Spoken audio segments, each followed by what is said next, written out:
मैं आनंद बागोतिया आप सभी का स्वागत करता हूँ एपी पॉडकास्ट शो में। और आज हमारे बीच जिन्हें उनके नाम से ज़्यादा उनके काम से जाना जाता है, जो सही को सही, गलत को गलत करने में नहीं चूकते और जिन्हें शहंशाह का भी टाइटल मिला हुआ है। शहर के जाने-माने बिज़नेसमैन और व्यापार मंडल के अध्यक्ष संजय सोनी। संजय सोनी जी, आपका हमारे पॉडकास्ट में स्वागत है। नमस्कार आनंद जी। सोनी जी, आपको शहंशाह का टाइटल मिला था, वो कैसे मिला और क्यों मिला? क्या आप भी शहंशाह फ़िल्म की तरह रातों में घूमते हो या इस तरह कोई है क्या आप भी? जी, ऐसा कुछ नहीं होली स्नेह मिलन का कार्यक्रम होता है हर वर्ष और हर वर्ष की भाँति इस वर्ष भी हर व्यक्ति को जो गणमान्य हो व्यापार मंडल के अंदर, उसको एक टाइटल दिया जाता है। तो उस दौरान मुझे भी एक टाइटल मिला शहंशाह का, लेकिन मैं कोई शहंशाह नहीं हूँ। मैं मंडी का सेवक हूँ। सेवक के तौर पर मुझे चुना गया है और वो मैं कार्य कर रहा हूँ मेरी तरफ से। मैं कोई शहंशाह नहीं हूँ, तो मैं तो सेवक ही हूँ। कोई तो कारण होगा सेंसा देने का। नहीं, नहीं, नहीं, ऐसा कोई कारण नहीं है। शहंशाह मेरी पूरी मंडी है। जो मंडी मेरे को आदेश देती है, वो कार्य मैं करता हूँ। हाँ, ये बात ज़रूर है कि जो कार्य मेरे मन में आ गया, जो मेरे को करना है मंडी हित के लिए, वो मैं करके रहता हूँ। मैं किसी की परमिशन लेना या किसी की मीटिंग करना, ये ज़्यादा कोई इस चक्कर में नहीं पड़ता। जो मेरे मन में आता है, अभी ये कार्य मंडी के लिए उचित है और मुझे ये कार्य करना चाहिए और मैं कर सकता हूँ इसको। मेरे अंदर ये विल पावर है, तो मैं उसको करता हूँ और करके रहता हूँ मैं उस चीज़ को। कहते हैं कि भी आपके नाम से ज़्यादा आपके काम से जाना जाता है आपको। बिल्कुल, मैं काम के प्रति अपना पूरा समर्पित भाव रखता हूँ और कार्य पूरा जितना भी मेरे को दिया जाता है या बताया जाता है, मंडी के लोगों द्वारा सुझाव दिया जाता है, वो मैं पूरा करता हूँ। उसमें वो कोई दो राय नहीं है कि मैं इस कार्य को छोड़ के अगला कार्य पकड़ लूँ, उसको छोड़ के अगला कार्य पकड़ लूँ। मैं जितना जो भी कार्य है, एक कार्य को संपूर्ण करके ही अगला कार्य करता हूँ। ये मेरी शुरू से ही आदत रही है। आपने अभी तक मंडी में कौन-कौन से ऐसे कार्य किए जिसकी वज़ह से आपको भी नाम से ज़्यादा काम से जाना जाता है? मंडी के अंदर देखिए शुरू में क्या हुआ, मंडी के अंदर सरकारी शेड के अंदर किसी नेताजी ने, मैं नाम नहीं लूँगा, किसी नेताजी ने एक मंच बनवाया भाषण देने के लिए। तो कई अध्यक्ष आए और गए, लेकिन वो मंच वही रहा। वहाँ पे क्या है, किसानों की माल की ढेरियाँ होनी थी। उस मंच को बना दिया गया, लंबा-चौड़ा मंच बनाया गया, पक्का मंच बनाया गया। किसी ने भी उसको तोड़ने की हिम्मत नहीं दिखाई। जैसे ही मैं अध्यक्ष बना, लगभग 1.5 महीने बाद में मैंने उसको ढाई घंटे में वहाँ से हटा दिया। मेरा कार्य था, मैंने उसको पूरा कर दिया। यहाँ पे किसानों के माल के रखने के लिए जगह है, तो उसको मंच के लिए क्यों यूज़ किया जाए? अगर किसी को सभा करनी है, कोई नेता को सभा करनी है, तो वो मंडी से बाहर करे या कोई सार्वजनिक स्थल है, कोई स्टेडियम है, उसके अंदर करे। मंडी प्रांगण ऐसी जगह नहीं है, जहाँ पे कोई राजनीतिक सभा हो। इसलिए मैंने उसको हटा दिया। कोई पुराने कियोस्क बने हुए थे, 30 साल पुराने, जिनके ऊपर लोग पेशाब करते थे। तो मैंने एक दिन सेक्रेटरी साहब को, मंडी सचिव साहब को बुलाकर दिखाया, भई आप इनकी हालत देखो, इनके शटर पे लोग पेशाब करते हैं और ये जगह सारी यूज़लेस है, तो मैं इसको सुबह हटाऊँगा। तो उन्होंने कहा, पहले मैं ये कागज़ी तौर पर ये जाँच करूँगा इनकी, भी ये कागज़ में ये है या नहीं है। अगर ये है और काम के हैं, तो इनको नहीं हटाने दूँगा। मैंने कहा, साहब आप चेक करो और मैं इनको हटाना चाहता हूँ। और उसी दिन शाम को 5 बजे वो मंडी में आए, उन्होंने दशा देखी उनकी, उन्होंने मेरे को कहा, "अभी आप हटा दो सोनी जी इसको।" तो मैंने तुरंत अगले दिन ही उनको हटा दिया। वो कोई काम के नहीं थे, मंडी में जगह बन गई, उनकी जगह पेवर लगा के और किसानों के माल के लिए मैंने जगह बनवाई।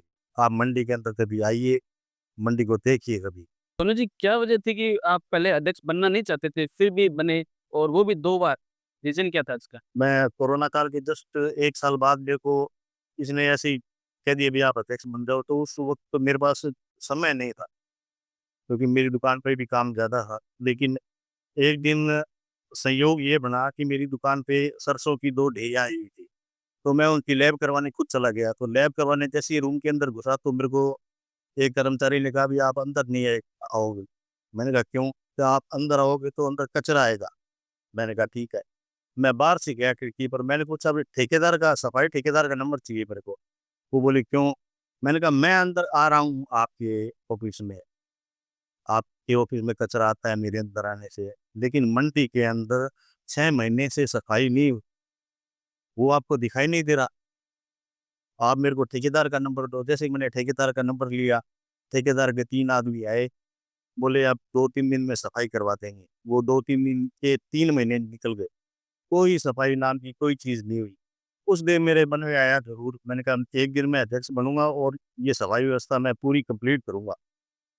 उस कारण मैं अध्यक्ष बना और अध्यक्ष बनते ही 7वें दिन मैंने सफाई कर्मचारियों को बुलाया, जबकि 10 आदमियों की ड्यूटी वहाँ पे थी और 4 आदमी सोमवार के सोमवार आते थे और डेली ड्यूटी थी उनकी 10 आदमियों की। मैंने उनको बुलाकर कहा, "भी मेरे को 7 दिन के अंदर मंडी में सफाई व्यवस्था चाहिए।" उन्होंने कहा, "मेरे को पता था अभी 1 महीने भी नहीं होगी मुझसे।" उन्होंने कहा, "अध्यक्ष जी निवेदन है आपसे 15 दिन का टाइम दो।" मैंने कहा, "आपको 1 महीने का टाइम दे रहा हूँ।" 1 महीने के अंदर उनको टाइम दिया 1 महीने का। उन्होंने 7वें दिन तो जो ठेकेदार था कचरा उठाने वाला, वो ठेका ही छोड़ के भाग गया। 7 दिन में उन्होंने 17 ट्रॉली माल कचरा उठाया, जबकि 1 साल में मैक्सिमम उन्होंने कचरा उठाया ही 25 ट्रॉली था। 7 दिन में 17 ट्रॉली उठाते ही भाग गया वो। मैंने कहा कोई बात नहीं, दूसरा आ जाएगा। मैंने रिकॉर्ड 1 साल के अंदर 417 ट्रॉली कचरा मंडी से उठवाया। ठेकेदार भी बदल गया और जो 10 आदमी काम पर आने वाले थे, वो डेली काम पर आते हैं। उनको सुबह 8 बजे आकर हम लोग काम पर लगाते हैं, भी आज इस चीज़ की सफाई करनी है, आज इस चीज़ की सफाई करनी है। मेरा पहला लक्ष्य था सफाई का, दूसरा मेरा लक्ष्य था शौचालय का। मूत्रालय भी नहीं था, शौचालय भी नहीं था। तो मैंने 30 साल से किसी भी अध्यक्ष ने 30 साल के पीरियड में किसी भी अध्यक्ष ने मूत्रालय के लिए एक भी चिट्ठी मंडी सचिव को नहीं लिखी और मैंने तकरीबन 1 साल के अंदर 14 चिट्ठियाँ लिखी। मैंने कहा कुछ तो प्रभाव पड़ेगा और मेरी चिट्ठियाँ काम आई और ऊपर से 4 पेशाब घर मंजूर हुए और चारों बन कर के तैयार। और शौचालय जो कि कम से कम 35 लाख रुपए की लागत से बनना था, वो शायद तक तो जून में मंजूर हो जाएगा और जून में काम उसका चालू हो जाएगा। तो महत्वपूर्ण समस्या थी ये और दोनों मैंने सॉल्व कर दी है। और आगे भी जितनी भी सड़कें हैं, पहले काम मंजूर होते थे मैक्सिमम 1 साल में सवा करोड़ का बजट, 1 करोड़ का बजट, 60 लाख का बजट। मैंने 1 साल के अंदर 4.5 करोड़ का बजट पास करवाया। जो बजट लैप्स होने वाला था, उसको भी जयपुर आदमी भेज कर के उस बजट को लैप्स होने से बचाया। वो पैसा पूरा का पूरा मंडी में मैंने निभाया। तो काम की कोई भी कमी मैंने मंडी में नहीं छोड़ी। दूसरी बार जैसे मैंने काम करवाया मैंने आपको बताया, भी दूसरी बार मेरी स्थिति उस स्टूडेंट की तरह थी, जिसने परीक्षा की पूरी तैयारी की हो और उसको ये कह दिया जाए कि आपको परीक्षा में बैठना ही नहीं है। मेरे साथ भी यही हुआ। दूसरी बार जब मैंने पूरी मंडी ने मेरे को कहा कि आपको दोबारा बनना है, तो कुछ लोगों ने कहा, "भई नहीं, तू बनेगा तो चुनाव होंगे, तो अ, तेरे को बिठाएँगे, चुनाव नहीं लड़ने देंगे तेरे को।" मैंने कहा, "ये तो लोकतंत्र है, लोकतंत्र में सबको अधिकार है चुनाव लड़ने का।" मैंने कहा, "मैं चुनाव ज़रूर लड़ूँगा, चाहे कुछ भी हो, हारूँ जीतूँ वो अलग मैटर है।" तो मेरी स्थिति उस विद्यार्थी की तरह हो गई थी जिसने पूरी तैयारी कर रखी थी और उसको परीक्षा में ना बैठने के लिए कहा गए। लेकिन मैं परीक्षा में बैठा और मैं बढ़िया नंबरों से पास हुआ। तो इसमें कुछ कंट्रोवर्सी रही क्या इसमें? बिल्कुल, राजनीति कुछ बिल्कुल राजनीति रही, राजनीति पूरी हावी रही। और उसमें आपने जेल हासिल की? बिल्कुल, बिल्कुल। मंडी के लोगों ने पूरा काम को प्रोत्साहन दिया, काम का साथ दिया। इसलिए मेरी जीत हुई। आपकी एक तो आप एजुकेशन की आप पढ़ाई की बात करें तो आपकी एजुकेशन कुछ ऊपर-नीचे रही है, तो उसका भी क्या रीज़न हो सकता है? देखिए एजुकेशन के मामले में मैंने शुरू से मैं कोई इतना होशियार या आप ये मान लीजिए ब्रिलियंट ब्रिलियंट नहीं था मैं एवरेज स्टूडेंट था। मैंने 11वीं तक सूरतगढ़ में शिक्षा ग्रहण की। 10वीं के बाद में मैंने सब्जेक्ट चुना आर्ट्स, तो मैं टैगोर सेंट्रल अकेडमी में था। 20 दिन हुए थे मेरे को 11वीं में आर्ट्स में क्लास में। तो एक दिन पता चला कि मेरे चाचा जी ने मेरा नाम कटवा दिया क्लास में से। तो मैंने कहा यार मेरा नाम कटवा दिया, मेरे को पता ही नहीं। कहते तेरा एडमिशन भी कॉमर्स में करवा दिया, मेरे से बिना पूछे। जी, उन्होंने कहा तेरे को क्या करना है? तेरे को दुकान में बैठना है, तो आड़त की दुकान है, तो आड़त की दुकान में तो कॉमर्स ही काम आएगी, नौकरी तेरे को लगनी नहीं है। तो मजबूरन मेरे को कॉमर्स लेनी पड़ी। फिर मैं 1 साल राठी स्कूल में पढ़ा, उसके बाद में मैं डीएवी स्कूल में गंगानगर चला गया। उसके बाद में मैंने वहाँ पे बीकॉम, एमडी कॉलेज से की। उसके बाद 96 में मेरी शादी हो गई। 96 में शादी हो गई, 98 में मेरा एक्सीडेंट हो गया। एक्सीडेंट होने के बावजूद भी मैं 13 महीने बेड पे रहा था। तो उस दौरान भी मैंने एमकॉम का फॉर्म भरा, तो घर पे टीचर आया करते थे पढ़ाने, शिव शंकर जी गोयल, तो उन्होंने मेरे को घर पे ही पढ़ाया। मैंने फर्स्ट ईयर क्लियर की, एमकॉम की। सेकंड ईयर में क्या उस टाइम मोबाइल नहीं हुआ करते थे, तो सेकंड ईयर में मैं जब लास्ट पेपर देने गया गंगानगर, तो मेरे साथ एक इंसिडेंट ये हुआ कि वो पेपर 1 दिन पहले हो चुका था। मेरे को पता ही बाद में लगा 1 दिन, तो मैंने फिर वो पेपर दिया ही नहीं। एक्चुअल में पढ़ाई वहाँ छूट गई। उसके बाद में फिर मैंने 3 ईयर लॉ में एडमिशन लिया एसडी कॉलेज में, और फर्स्ट ईयर क्लियर की। सेकंड ईयर में मेरा मन खराब हो गया, मैंने छोड़ दी पढ़ाई। फर्स्ट ईयर क्लियर की थी मैंने लॉ की, उसके बाद में मैं नहीं पढ़ा फिर। सोनी जी, आपकी शादी लव मैरिज थी या अरेंज मैरिज थी? जी, आप कुछ भी कह सकते हैं, क्योंकि जब मैं 95 में एमडी कॉलेज में था, तो मैं फाइनल ईयर में था और सेकंड ईयर साइंस में बायोलॉजी में मेरी मिसेस पढ़ती थी छोटे भाई के साथ।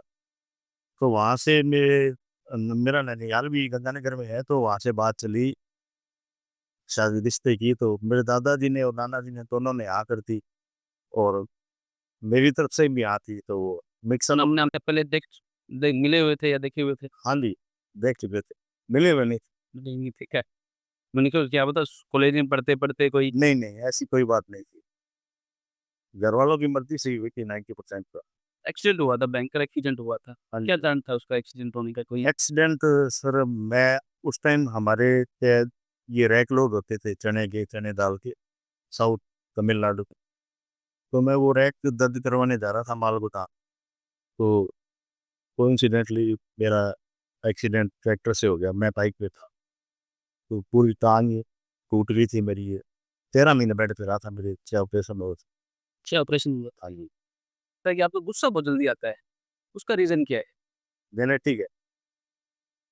कहते हैं कि भी आपके पापा स्ट्रिक्ट रहे हैं या बिल्कुल, मेरे पिताजी स्ट्रिक्ट इसलिए हैं कि वो पूरी मंडी के अंदर सबसे ज़्यादा ईमानदार और सबसे ज़्यादा, ये आप ये कह लीजिए कि सबसे ज़्यादा उस समय के टॉप व्यापारियों में से रहे। और जो व्यक्ति ईमानदार होगा स्वाभाविक रूप से वो सख्त तो होगा ही, घर में भी और व्यापार में भी, दुकान पर भी, सब जगह सख्त है वो, हर मामले में, आज भी। क्या आप भी उसी तरह के पापा हो क्या अपने बच्चों के लिए? नहीं, मैं आजकल के बच्चे आपको बताइए इतने स्ट्रिक्टनेस बर्दाश्त करते नहीं, तो मैं नॉर्मल ही रहता हूँ बच्चों के साथ। नहीं, आपको गुस्सा जल्दी आता है, जी, क्या गुस्सा आता है मेरे को गलत बात भी आता है गुस्सा, एक गलत बात पे ज़्यादा और आपको गुस्सा भी जल्दी आता है मेरे को। ना मैं किसी के साथ गलत बात करता, मेरी आदत भी नहीं, भी किसी के साथ कोई आपने अपशब्द यूज़ करो या गलत बात करो। आपने देखा होगा, मंडी में मेरी जीत का परिणाम है, जो मेरा व्यवहार है। अगर गलत शब्द बोलता मैं किसी के साथ, तो आज यहाँ नहीं होता, आपके सामने नहीं होता। अब आप व्यापार मंडल के अध्यक्ष हो, तो जन लोगों में ये भी है कि भी आप राजनीति में भी आने की उनकी राय है कि भी आप राजनीति में आओ, तो आपकी क्या राय है कि आप राजनीति में आओगे? देख, अभी मेरी कोई ऐसी इच्छा नहीं है, बिल्कुल भी नहीं है। जैसे कि आपने दूसरी बार लोगों की इच्छा है कि अध्यक्ष दूसरी बार बने आप, इसी तरह लोगों की इच्छा होगी कि भी आपकी राजनीति में कुछ हो, चाहे विधायक के लिए हो, चाहे चेयरमैन के लिए हो, कोई भी तरह नहीं, अभी मेरी ऐसी कोई इच्छा नहीं है, लेकिन जो कुछ भी तय करता है, ऊपर वाला तय करता है।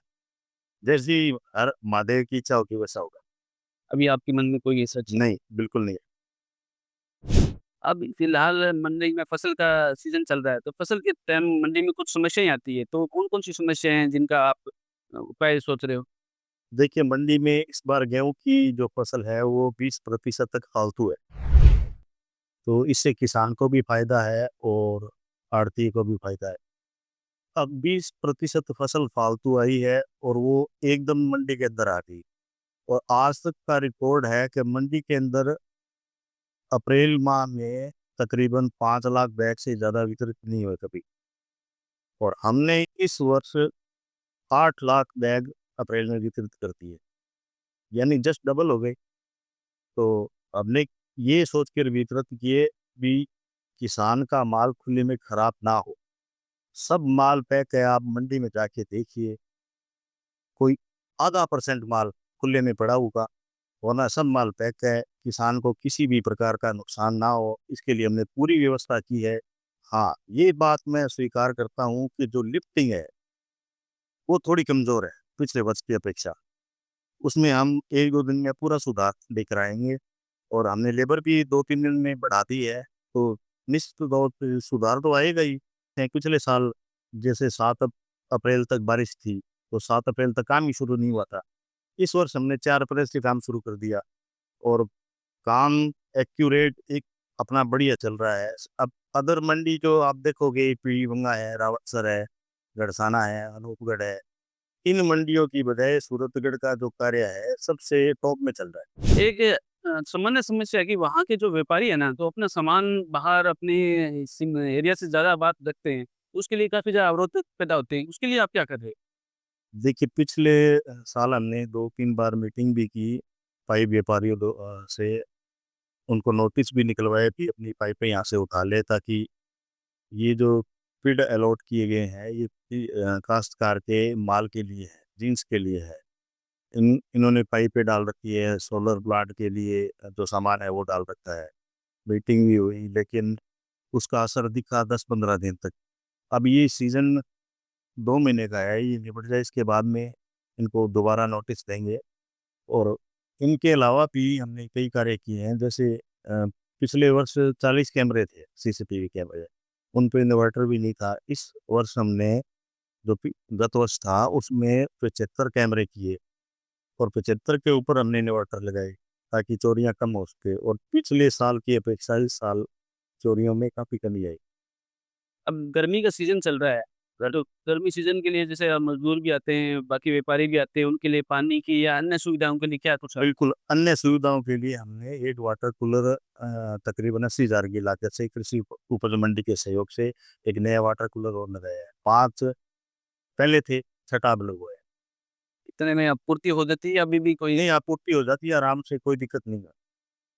पानी की भी अगर शॉर्टेज हो तो हम पानी का टैंकर मंगवा लेते हैं उसी टाइम।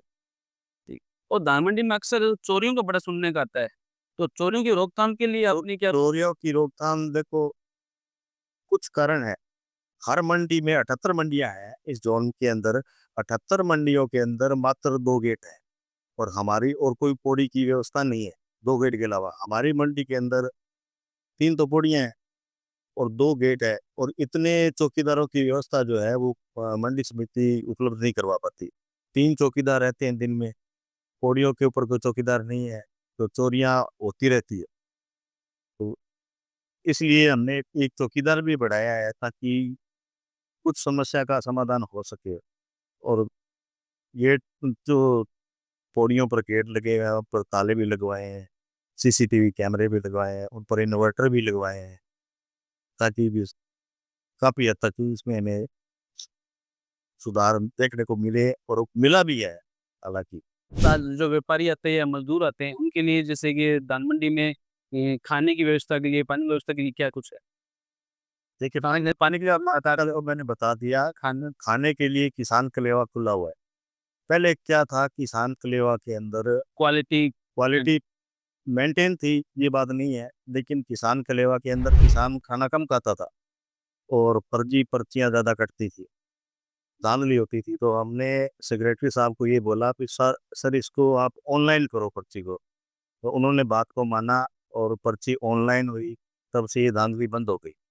वरना क्या था, पर्ची बुक किसी के पास होती थी, कोई भी पर्ची काट देता और पैसे जेब में। किसानों को कौन खिलाता है आगे? नहीं जानते खिलाता। अब मतलब खाने की क्वालिटी आप जब भी जाँच की कभी आपने जाके कि नहीं यहाँ से खाने की क्वालिटी ठीक है, उसमें कोई वो प्रॉब्लम नहीं है खाने की क्वालिटी में, खाने की क्वालिटी बढ़िया है। एक शहर में चर्चा का विषय है आपका व्यापार मंडल का ऑफ़िस। ऑफ़िस का निर्माण के पीछे या जो आपकी क्या कुछ रहा है कि भी आपको बदलाव करना है, क्यों करना था बदलाव इसमें? बदलाव देखिए इसलिए ज़रूरी था कि 30 साल से ऑफ़िस के अंदर गद्दे पड़े थे और 30 साल पुराना सोफ़ा सेट पड़ा था वहाँ पे। चूहे कूदते थे वहाँ पे, ना कोई सफाई, कुछ कोई व्यवस्था नहीं। तो हमारे दिमाग में, मेरे और उपाध्यक्ष संजय व्यास के दिमाग में एक दिन ये चीज़ आई, भई अपने को यार इसको सुधारना है, चाहे कुछ भी हो जाए। बिजली का बिल आता था 28,000 रुपये 30,000 रुपये महीने का।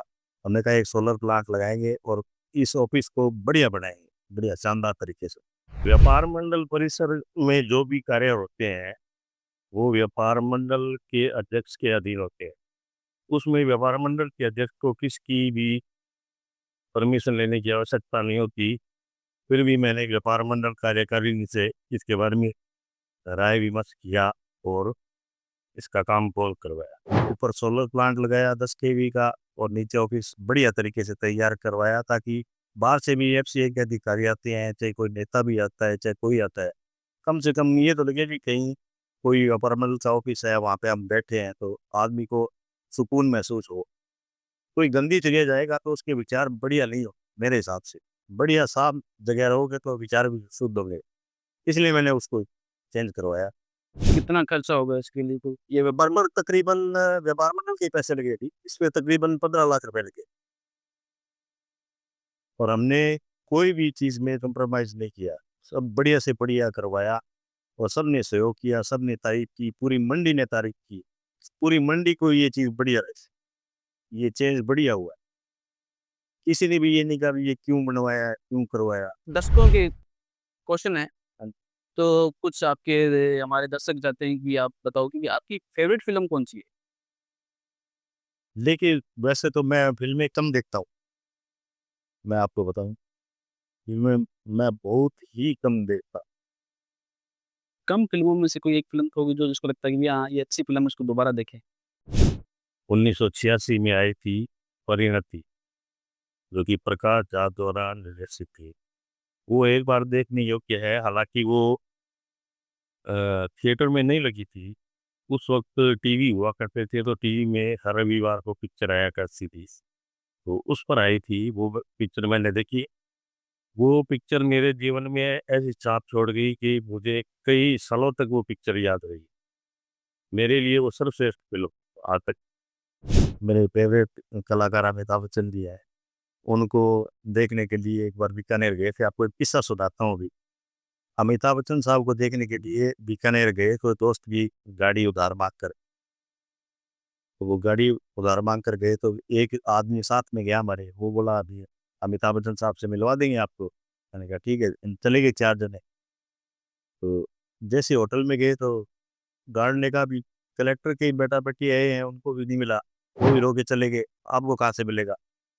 मैंने कहा कोई कारण बताओ, कोई ज़रिया बताओ, जिससे हम उनसे मिल सके। कहते आप ऐसा करो थाने में चले जाओ, भंवरलाल जी सीआई है वो मिलवा देंगे। तो हम चले गए थाने में, तो थाने में हमसे पूछा आपने किस लिए है वो?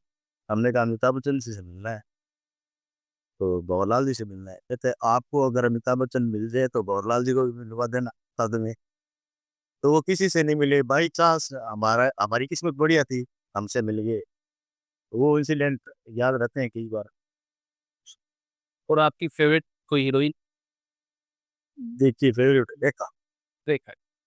यानी अमिताभ और रेखा की जोड़ी पसंद है, तो मतलब अमिताभ पसंद है तो रेखा भी। हाँ जी। ठीक। तो आपको यदि अपनी राजनीति में बात करें, तो राजनीति में आपको कोई राजनेता कोई आजकल पसंद हो आप एक ही आदमी है नरेंद्र मोदी। क्या? खुला।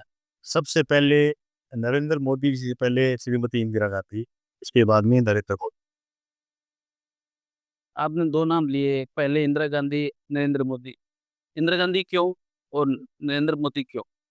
इंदिरा गांधी इसलिए कि वो भी नरेंद्र मोदी जी की तरह एक बोल्ड लेडी थी, मतलब बोल्ड डिसीजन लेने वाली लेडी। वैसे ही नरेंद्र मोदी जी है। उनका कौन-सा ऐसे डिसीज़न जिससे आप ज़्यादा प्रभावित हैं? इंदिरा जी का डिसीजन बांग्लादेश को अलग करना, और नरेंद्र जी और नरेंद्र मोदी जी का डिसीजन धारा 370 हटाना और राम मंदिर बनवाना और देश का विकास। हमारे दर्शकों के लिए आप कोई संदेश देना चाहते हो? मैं अपने मंडी वासियों को कहना चाहूँगा कि मैंने एक चीज़ का हालाँकि प्रण लिया है कि मैं मंडी के अंदर जल्द से जल्द अपनी पूरी कोशिश करके धर्म कांटे का निर्माण करवाना चाहूँगा और मंडी के हर कार्य के लिए, चाहे दिन हो, चाहे रात हो, उसको करने के लिए हमेशा तत्पर रहूँगा और मंडी के पूरे लोगों के सहयोग की अपेक्षा करूँगा। सभी मंडी वासियों का पुनः एक बार फिर धन्यवाद। जिन्होंने मुझे इस पद के लिए चुना, इस पद के लिए योग्य समझा। वरना आज के समय में राजनीति चलती है, लेकिन मंडी के लोगों ने इस बार में पूरी तरीके से मेरा साथ दिया, कोई राजनीति नहीं चलने दी। बहुत-बहुत धन्यवाद पूरी मंडी का। संजय सोनी जी, आप हमारे स्टूडियो में आए, आपका बहुत-बहुत धन्यवाद। एपी पॉडकास्ट में आकर बहुत ही शानदार अनुभूति हुई, जिसका एहसास मुझे आज पहली बार हुआ। मैं किसी स्टूडियो में पहली बार आया हूँ और मुझे बहुत ही बढ़िया लगा।